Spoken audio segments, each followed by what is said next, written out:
నమస్తే and welcome to hit TV. దేశ రాజధాని న్యూఢిల్లీలోని వికాస్పురి కేశోపూర్ నుంచి ఆ సమీపంలో ఓ చిన్నారి బోరు బావిలో పడిపోయింది. 40 అడుగుల లోతులో చిన్నారి చిక్కుకున్నట్లు అధికారులు గుర్తించారు. ఆదివారం తెల్లవారుజామున ఈ ఘటన చోటు చేసుకుంది. దీంతో ఆ ప్రాంతంలో ఒక్కసారిగా కలకలం రేగింది. చిన్నారి బోరుబావిలో పడిన విషయాన్ని స్థానికులు అధికారులకు సమాచారం అందించగా వారు సంఘటన స్థలానికి చేరుకున్నారు. Delhi for service NDRF Delhi పోలీసులు సహాయక చర్యలు చేపట్టారు. అయితే చిన్నారి 40 అడుగుల లోతులో ఉన్న బోరు బావిలో పడిపోగా 40 అడుగుల బోర్వెల్ పైపు 1.5 అడుగుల వెడల్పు ఉంది. ఇన్స్పెక్టర్ ఇన్ఛార్జి వీర్ ప్రతాప్ సింగ్ నేతృత్వంలో NDRF రెస్క్యూ టీమ్ ను రంగంలోకి దింపారు. బోరు బావికి సమాంతరంగా తవ్వడం ప్రారంభించారు. కాగా చాలా లోతు ఉండడం మూలాన చిన్నారిని బయటకు తీయడం చాలా కష్టం.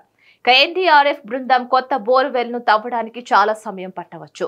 బోరుబావి దగ్గర JCBతో దాదాపు 50 అడుగుల మేర తవ్వకాలు జరపనున్నారు. అనంతరం పైపును కోసి చిన్నారిని బోరుబావి నుంచి బయటకు తీయడానికి చర్యలు చేస్తున్నారు. చిన్నారిని బయటకు తీసుకువచ్చేందుకు రెస్క్యూ టీం తీవ్రంగా ప్రయత్నాలు చేస్తుంది. మరోవైపు చిన్నారి కుటుంబ సభ్యులు కన్నీరు మున్నీరుగా విలపిస్తున్నారు. దీనిపై అప్డేట్స్ కోసం కీప్ వాచింగ్ హిట్ టీవీ. సమస్య లేని ఇల్లు ఉండదు, పరిష్కారం లేని సమస్య ఉండదు. బంధాలు గొప్పవి, బాధలు చిన్నవి. మీ సమస్యని మేము పరిష్కరిస్తాం. రండి మాట్లాడుకుందాం.